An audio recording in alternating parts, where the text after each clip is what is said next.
పిత పుత్ర పవిత్రాత్మ నామమున ఆమేన్. ఈరోజు డిసెంబరు 24వ తారీఖు. లూకాసు వార్త 1వ అధ్యాయము 67వ వచనము నుండి 79వ వచనం వరకు.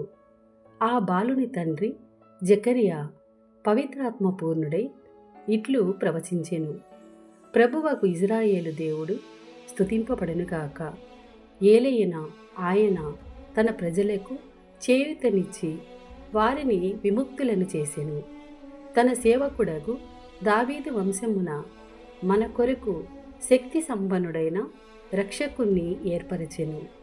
తరతరముల నుండి పవిత్ర ప్రవక్తల మూలమున ఆయన తెలియచేసినది ఇదియే.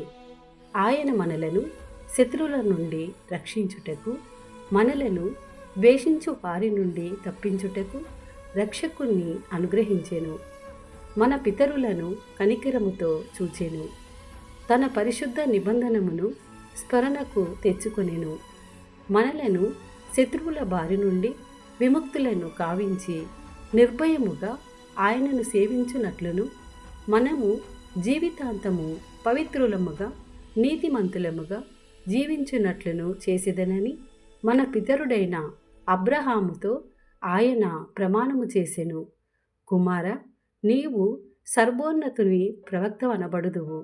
ప్రభువు మార్గమును సిద్ధపరచుటకు వెళ్ళుదువు.